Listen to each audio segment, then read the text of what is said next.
Hello again, and welcome back, everybody, to another edition of the Rural Report. I am your Rural 2IC, and today we're going to continue our mini series. To recap, if this is the first time that you're watching a video on this mini series, this is going to be tools to consider for SHTF.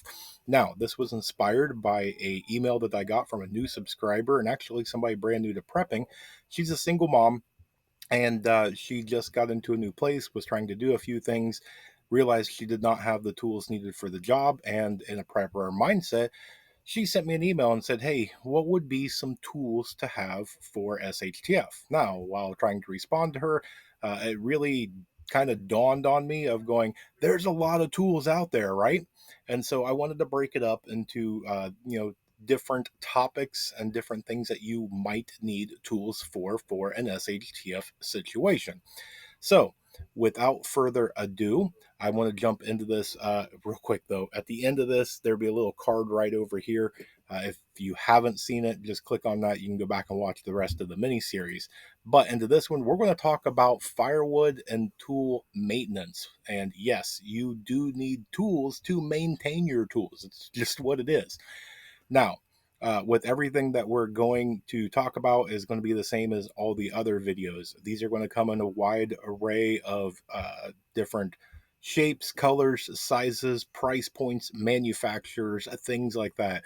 I'm not going to tell you that one is better than the other. You're just going to have to go and figure out which one is going to work best for you, because we are all in different physical fitness areas in our life, different financial points in our life.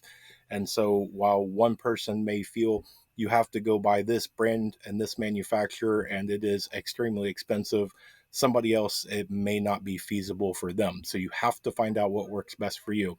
Also, keeping in mind that, Hollywood at least got one thing right.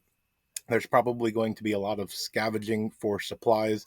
And so for the people that say, no, no, do not ever go buy secondhand, more than likely there's going to be a lot of your supplies, if that time ever comes during SHTF, where most of your things are going to be scavenged secondhand things. So let's go ahead and talk about firewood. So the tools that you're going to need, and the first one that's probably going to come to mind is going to be the trusty axe. Now, if you've never swung an axe, which I know that there's probably a ton of people out there that have not, this is not to be taken lightly. This is a tool that is used for a very specific purpose. It will be, if you are going to go and buy brand new, can get a little pricey, but it's going to be kind of worth its weight in gold, so to speak. You can use it not only for defensive means, but for its intended purpose, which is to process wood. So you're going to be able to use that to chop down trees and do other things of a chopping nature. And you're going to have to find out which one works best for you, which also will bring into, if that is a little bit too much, you can always get the hatchet. Now, a hatchet is basically just a hand version of the axe. Axe is going to be much bigger. You're going to need two hands. It's for a lot bigger. Now, keep in mind, while technically true, whatever an axe can do, a hatchet can do. It's just going to take you a lot longer, a lot more time, manual labor, a lot more calories burnt, and things like that. But it can be done. Your hatchet is going to be for smaller stuff, where your axe is meant for larger things. So not only can your axe take down the tree, but it can also break it down into smaller pieces, and then thus break it down even further into chunks of firewood. The hatchet can do the same thing, but really you'd want to, in the sake of saving calories and time, you would want your hatchet to be more for a smaller diameter of tree. Now, something else that could make it a little bit more manageable and maybe a little easier for some is just to get a wood saw. And if you're swinging and doing a whole bunch of things and you just realize that it's just not quite for you, or maybe you have two people and you're trying to process, one can swing and the other one can saw. So there's definitely a reason to have a saw. It's one of them things. You never know when a handle is going to break, and in a worst case scenario, you can at least use the saw and cut something down to make a makeshift handle.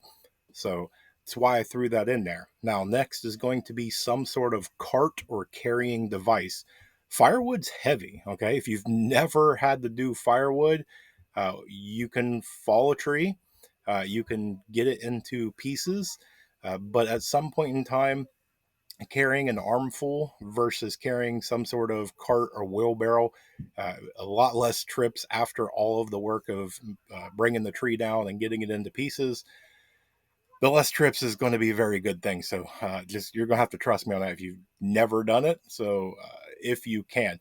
Now, granted, it's not an absolute must have, but you're going to want it if it's possible to get that.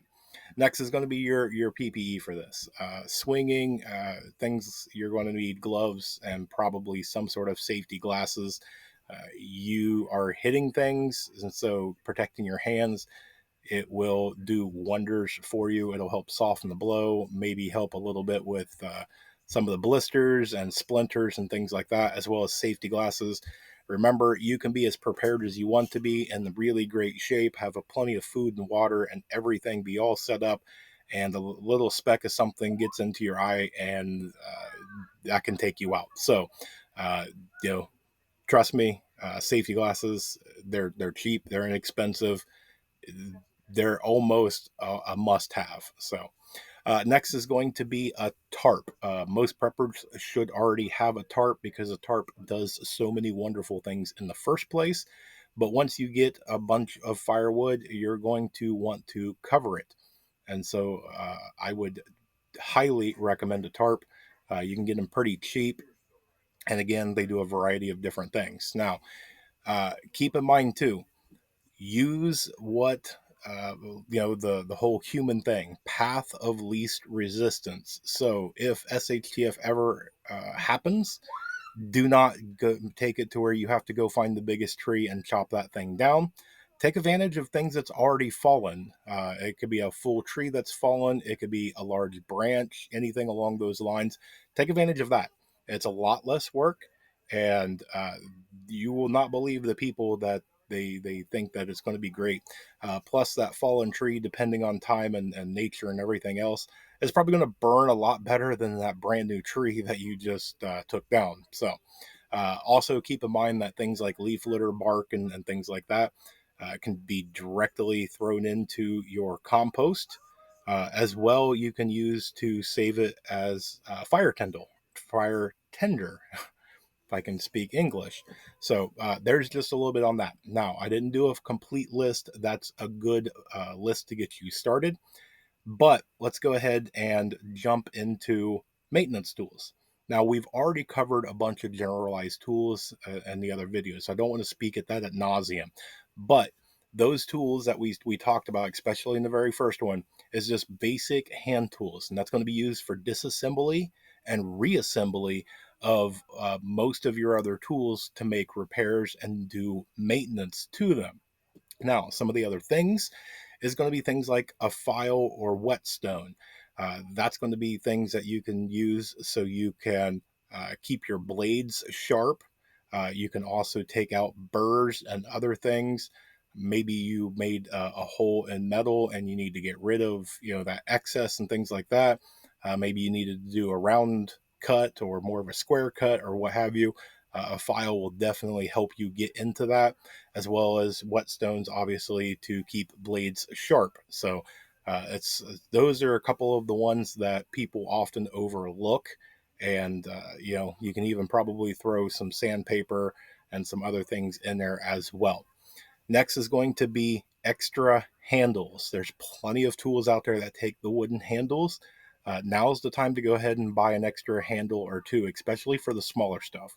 When you're talking about hammer handles, mini sledges, hatchet, axe, things like that, go ahead, if you have the money and you have the means, buy extra handles. I was lucky enough that there's a flea market that somebody usually has a ton of them, and they sell them for like $1 or $1.50 a handle. They come with the little wedges and everything. And I usually go by them there and spend quite a few and grab extra handles. Yes, I know you can probably make your own, but if you have the means to spend a couple of dollars now and put it up, it's going to save you a lot of time and energy that can be focused on other survival things. So, again, it's not an absolute must have, but it's a good idea. Next is used motor oil. So, when you are changing the motor oil in your vehicles or your small engine for things like your lawnmower or things like that, it's a good idea to get some sort of a bucket or container and collect that used motor oil. There's a ton of uses. I could probably do a whole video on the uses for used motor oil.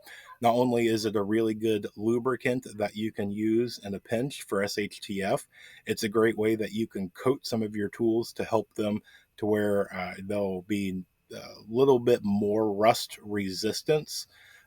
It's something that you can burn. There's a lot of different uses. We won't get into everything here, but and again, you don't have to store a ton of it. If you can get a 5 gallon bucket just to store it, that'll give you a good head start. Next is going to be things like duct tape, electrical tape, paracord, things like that. uh, you are going to have to make maybe temporary repairs because maybe you do not have the thing that you need. So maybe your hammer handle split and you don't have any extra ones. And so you need to make a temporary one until you can make your own hand or hammer handle. And so wrapping it in duct tape or paracord or something along that line will be a temporary repair, as well as paracord and tape and things like that. You can wrap it around. There's a lot of things like pliers and whatnot that they come with those little rubbery grips. A lot of those will fail over time or fall off or whatever, and you'll be able to wrap that around and be able to make it to where it's at least a little bit better to use it for. Next is going to be wire brushes. We've talked about that. It's always good, and get them in various sizes so you can get the smaller ones all the way up to some of the bigger ones. And trust me, when the time comes, if you've never used one before, you will go, man, there's why I needed the wire brush. Next is going to be things like adhesives and super glues. Again, that's going back to those temporary repairs. Maybe you just did a little something and you need to fix it fast and you need to fix it now. You can do a more permanent fix later. And so, doing something along the lines of some sort of an adhesive or a super glue will get things back on the track and get you by. Sometimes, even some of those, they could be a permanent solution. So, it might be a good idea.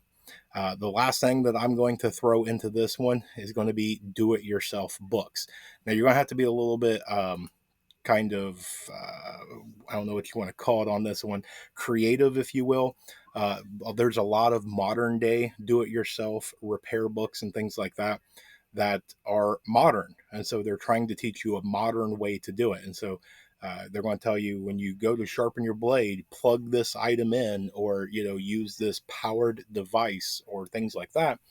And it's not going to teach you how to manually do it. You're going to have to find the off-grid solutions. Now, I have found things that teach you the older ways how to sharpen lawnmower blades and how to sharpen knives the old-fashioned way. You're going to have to do that, and it's probably a good idea to get some of the things that you are really going to depend on tools and be able to learn and have information on hand. Now, some of the things like we just hinted at there, sharpening a blade is something that you're not just going to one day get out some supplies, get out a blade, look down, read a paragraph or two, and be 100% proficient just from reading. That takes time to develop that skill, to know when it needs done, how to do it, how often to do it, what to look for, how to test, how to do this and that. There's a lot into it, and I think a lot of people do not give it the actual fair justice that it deserves. That you need to practice this, and you need to practice it quite a bit. With most things, like if you've never used a screwdriver before, Yeah, it's pretty simple to be able to do. When you're talking about other things, it takes a little bit more time. I can teach you how to use a screwdriver in a pretty relatively short amount of time. To disassemble a small engine, a little Honda motor or whatever from your lawnmower because one of the gaskets are leaking and we need to tear it down, do something, put something in there temporarily as a gasket and put it all back together. That's probably going to take me more time to teach you how to do that. And so it's not necessarily a thing that you should skip by. Hey, if my lawnmower breaks, oh well. If you have a good store of gas and you know how to treat it and maintain it and things like that, to where you're like, I am going to keep my Honda generator or whatever, it might be good to have that manual that teaches you how to take a lot of this stuff apart, so that way if something is to happen, maybe you have a good fighting chance. Otherwise you're just going to be removing nuts and bolts and screws and you have no idea what you're looking at. So hopefully that helps. Hopefully you got a little bit of something out of this. I enjoy doing these types of little mini series. I believe we have one, maybe two, probably just one more uh, video to go into this. Let me know down below. Did I forget something? Did I do a good job? Did I do a bad job? I'm always interested to see what the feedback is on all of these. Uh, and we'll see how all this comes. So, guess what? If you made it to this far in the video, guess what? You rock. I appreciate you so much for spending a little bit of your time with me. I hope you guys have an amazing day and a blessed day. So, stay tuned because there's definitely more information to come. And with that, I will say, please remember to remain united because we're all prepping in this together.